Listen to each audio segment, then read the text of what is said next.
things we look for.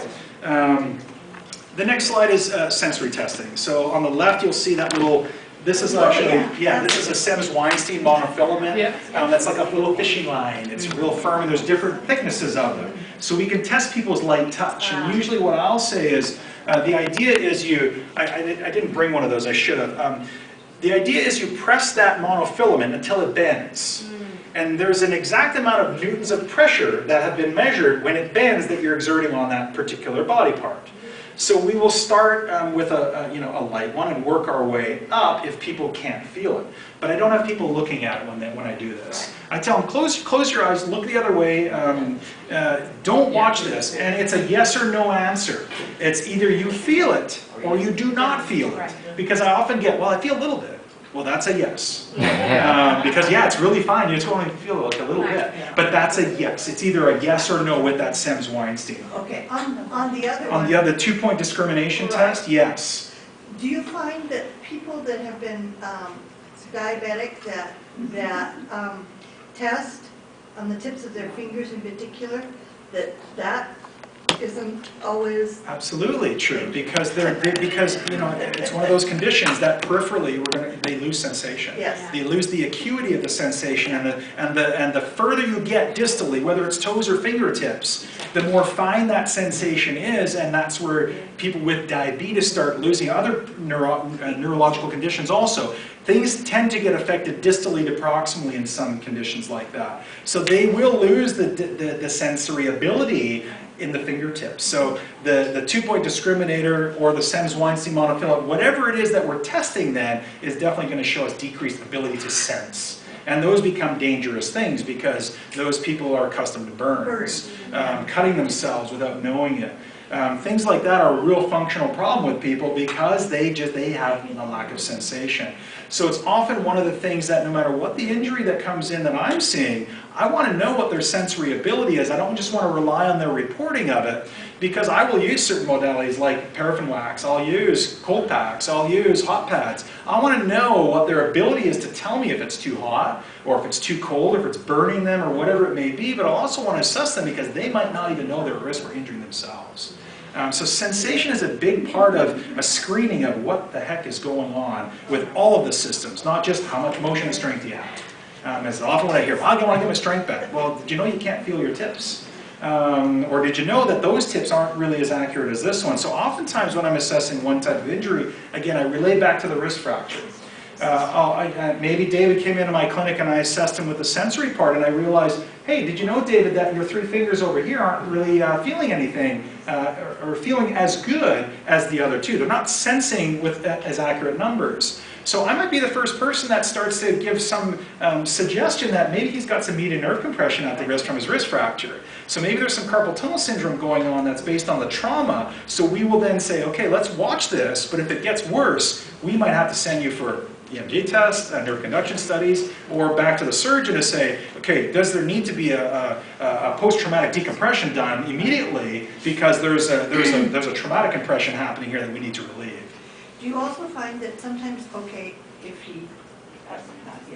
he's fractured one wrist, do you find that, do you test both wrists? Yes. Or both fingers for the sensor? Yes. Both hands? Often, yes, I will. Because when you're overcompensating, yes, does that sometimes increase or decrease your... It can do either. Right. A lot of times people with their non-dominant hands, there's a perception that they really don't feel things as well as their dominant hand anyway, which to some degree is true actually. You develop a more acute sense of sensation here, for me it's my right hand dominant, than I do here. So part of it is my sensory development is different here. So if I've mangled up my wrist and can't use that hand anymore, me demanding more use of this hand now, it may be more hypersensitive, it may be irritable because I'm demanding more of it. I may be through just excessive use now creating additional stresses on it that I may be impacting the nervous system itself or the tendons themselves to create some inflammation. So those accessory functions or compensatory functions can definitely happen to a non-injured side. So I won't necessarily immediately, when I see that person for trauma, go and assess both hands equally. But as I get to know them, and we have the conversations and the time to then compare both, then I'll say, okay, let's have a look now to see where you're really headed with all this. So for sure, those two things can definitely create effectiveness to each other. And we can oftentimes identify other things based on, yes, what's happening with the non-dominant side that now turns into a dominant one, not by choice. So there's sensation testing. 2-point discriminator, the one on the right side, that little wheel with the pins. There's different ways to do it. You can just paper clip. Oftentimes the measuring of how many millimeters is between the 2 points isn't so significant. Oftentimes, you can imagine if there's a 2 millimeter difference between 2 ends of a paper clip, or there's 4 millimeters of difference between the 2, most people aren't going to sense that difference anyways. But again, the literature and the research has been designed around that. But clinically, I'll basically use it as 3 or 4 millimeters difference, 6 millimeters difference, and then real close to each other. And I'll use that as my screening tool. There's different ways to do that test too. There's a component where you just put pressure. So a static 2-point discrimination, where you're just pushing those 2 prongs in and asking people, do you feel 1 or 2 points?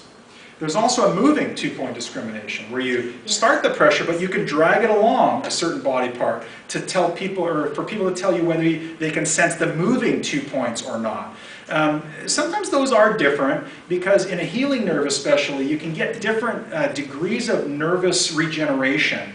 So sometimes it gives us an idea of what degree of regeneration is happening, where they can sense 2 points versus 1 point. So there's different tools. The problem with the 2-point discriminator, as you can well imagine, is, how do I do it compared to how you do it?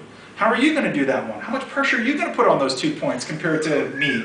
There's a lot of variability between the tester on those 2 points and how much pressure is being exerted. Whereas on the monofilament, no matter which one of us is putting that pressure on, when that monofilament bends, that's where we stop. So we're all going to be consistently putting the same amount of pressure to ask the question, do you feel it or not? So there's a little more validity to the monofilament testing than the 2-point discrimination testing, but they can both give valuable information depending on what you're looking for. So, swelling measuring. I don't know if you've ever seen any of these volume meters around. Essentially, there's not a real great way to measure someone's swelling. When someone says, I have a swollen hand, does it look swollen to you? Well, you can look at it and say, yeah, it looks a little swollen, but how much? Well, it's not really practical to take a tape measure and measure every 1/4 inch of a person's finger and hand, and where do you stop? So sometimes, again, for varying purposes, we'll use a volume meter like this to measure a person's swelling in this region of their hand. So what it does is you fill this volume meter up to this line before you put the person's hand in it. And then what you do is you say to the person, and there's a little dowel that goes through this volume meter. So you say to the person, I want you to slowly dunk your hand in. That water is getting pushed out into this bucket.